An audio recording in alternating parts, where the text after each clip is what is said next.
Donald Trump has been reelected as President of the United States and will spend 4 more years in office. Now, I understand that a lot of nomad capitalists who live in the United States may be breathing a sigh of relief right now, knowing that their U.S. taxes aren't going to go back up under a Biden administration. But I want to talk to you about exactly what you should be doing to prepare for the next 4 years of the Trump administration and the years that come after that.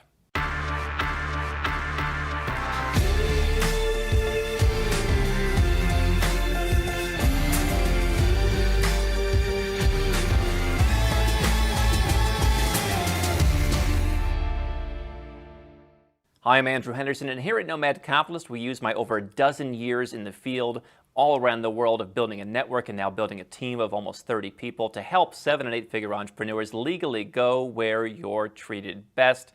From lower taxes, diversification, more options overseas, go to nomadcapitalist.com. So Donald Trump wins. And judging from the feedback that we've received from our subscribers, it seems like a lot of people were hoping that he would win because they wanted what they view as the more conservative, the more fiscally sound, the lower tax candidate to succeed over Joe Biden. Here's what I would do in response if I'm an American and I am looking at 4 more years of Donald Trump in office, and that is exactly the same things that I was already planning to do in regards to my nomad capitalist plans. Nothing should change. And I think that this is maybe the most fundamental thing, that is someone who actually does this stuff, not someone who sits in an office in Dubai or in Panama City and sells it to people, but is someone who actually does this as a consumer, as a lifestyle, in addition to helping people. I understand that there is a sense of false security from my guy got in, so now everything is okay. I have talked to people who have said, let's delay our final conversation of what I'm going to do until after the election. And I can understand that you may want to go in a slightly different direction of, you know, if Biden gets in, I just totally don't trust the country, I'm going to expatriate. If Trump gets in, I'm still going to live overseas and do all the other stuff. I understand that.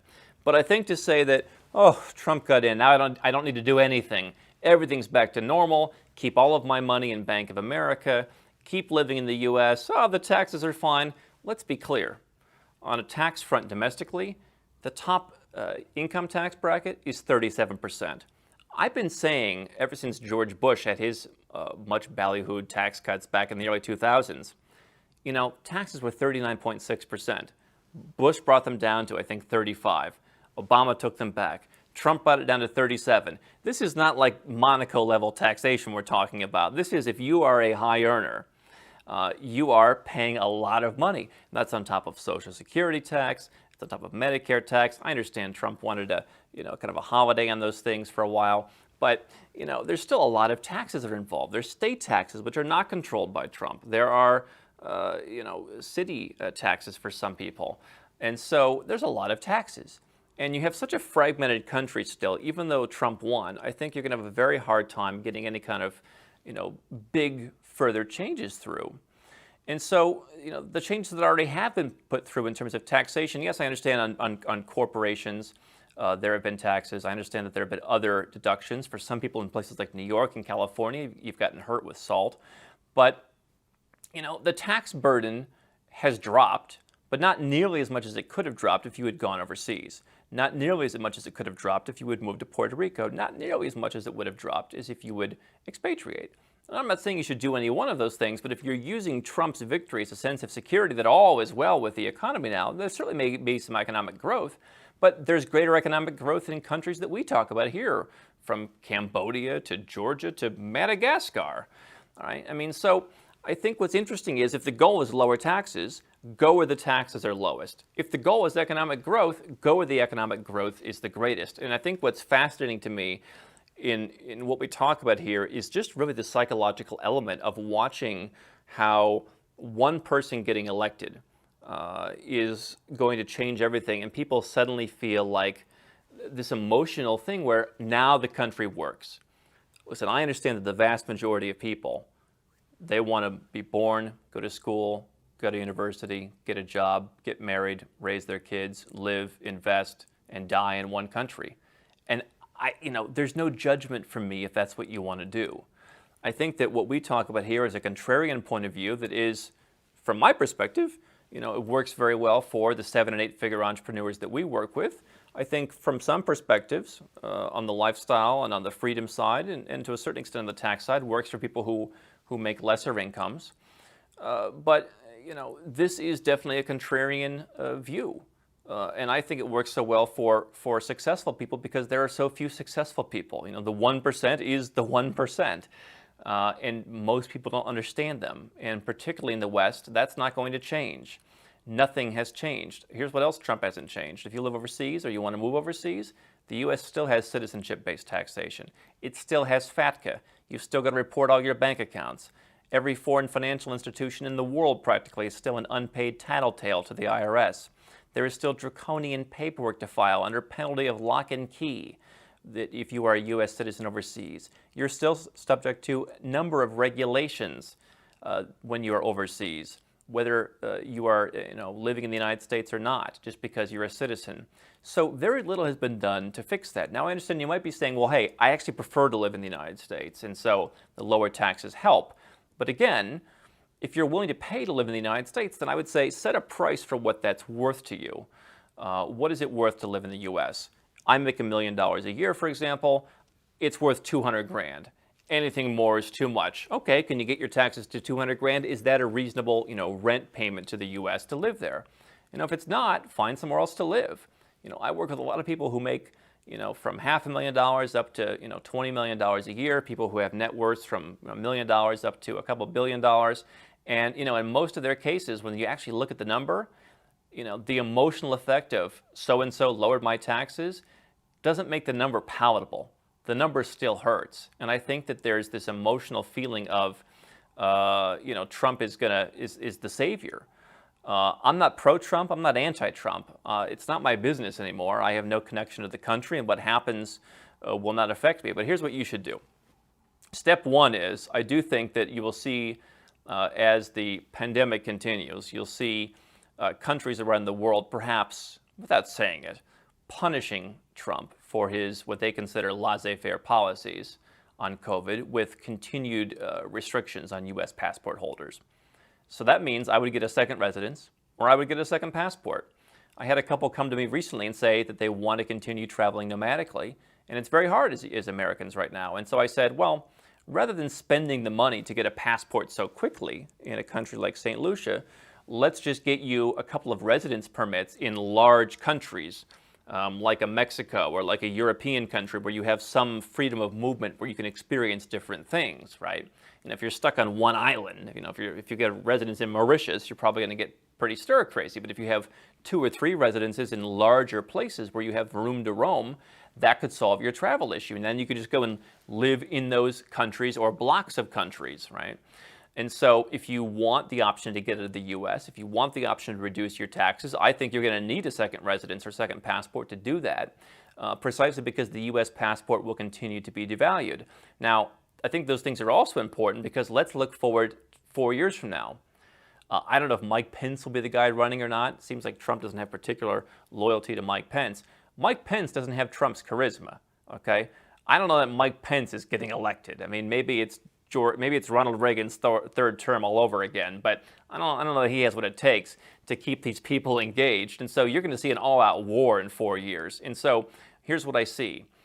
Going along with the emotions of Trump wins, phew, I'm okay, is going to be people coming to me in early 2024 freaking out that they don't have any time and that Elizabeth Warren or Kamala Harris or some other person who wants to take all their money and freedom away is running for president, and it seems they're going to win because after 8 years of Trump, people are really freaked out. They're really on fire to push the Republicans out, and you're going to overpay, and you're going to have to move quickly, and it may be too late.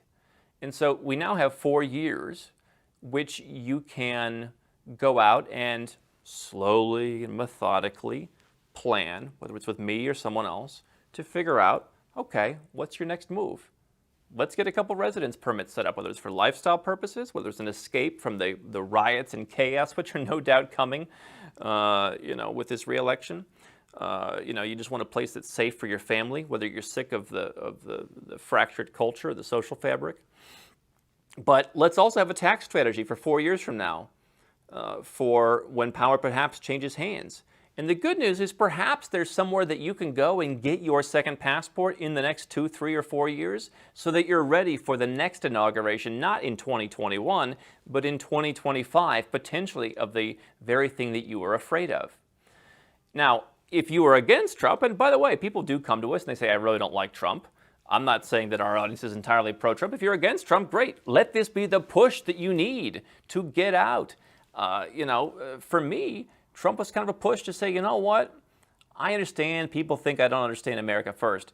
I didn't want to be a U.S. citizen, living under America first while overseas in a country that I figured really wanted to bring me back for these low tax rates when I was living overseas and paying zero. So I eventually just expatriated. I didn't want to be, part of a country that was so fractured. And so, Trump was a push for me. If you don't like Trump, or if you don't like the way the country is going, let this be your push. Let this be the final nail in the coffin. You say enough. But regardless, if you're watching our channel and you believe in keeping more of your own money, and you believe in personal freedom, and you believe that you should have the right to have control over your life, setting up residences and passports now, perhaps at a more leisurely pace than you would have with a different election result, I think is very important. I would also consider diversifying some of my money into other stock markets, other currencies, as I do think that the markets are perhaps going to suffer in the U.S., at least compared to some other currencies. And I think it's a great opportunity, perhaps in tandem with residences and passports, to go out and convert into other currencies, which may appreciate against the U.S. dollar in the coming year, have some diversity, have some money to the country, again, have a jump on 2025 if that's your concern. But just use this as an impetus to take time to, get your powder dry and get ready for the next thing. So again, I don't try and take political positions on this channel. I understand that people have leanings. Many are pro-Trump, some are anti-Trump, some like me are neutral and realize 37 versus 39.6%, what's the big deal, right? It was this year under Trump when you couldn't get your U.S. passport renewed, and therefore you couldn't travel if you didn't have a passport. It's right now that your U.S. passport is on par with many African passports. Again, is that Trump's fault? I don't know, but that's what happened under his administration. So to think that things alongside with the taxes, are going to magically improve, I don't believe it. But if you feel comfortable there, and you're worried, and you want your Nomad Capitalist plan for a future, liberal administration, then that's what you should do. Spend the next 4 years. Don't wait till the last minute. Spend some money now to perhaps not spend a lot of money later, thanks to the luxury of time. Get started, put your plan in place, and be ready. And I think that the challenge that so many people want is they want to have insurance without ever buying insurance. They want to wait exactly until they see the first embers flaming to go and buy the fire insurance policy. So they're never paying for a policy they don't need. But that's not how it works.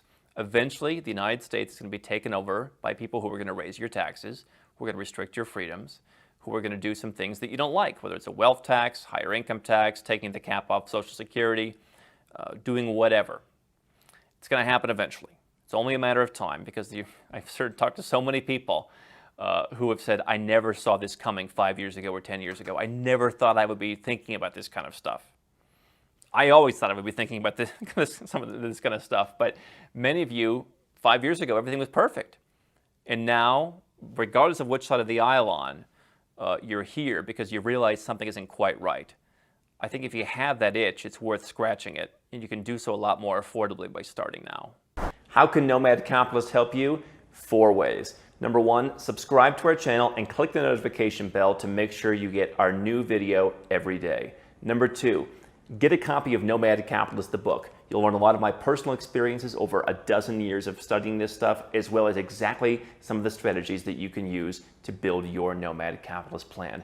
Number 3, if you're not sure where to start, but you want to come and learn from my team and I, you want to come and mingle with like-minded people, Learn more about our live conference, Nomad Capitalist Live. It's coming up soon. And number 4, if you want some help right now because you've got a burning issue, you need something solved, you want to lower your taxes, get a second passport, or build the Nomad Capitalist lifestyle of your dreams, go to nomadcapitalist.com and click on Become a Client.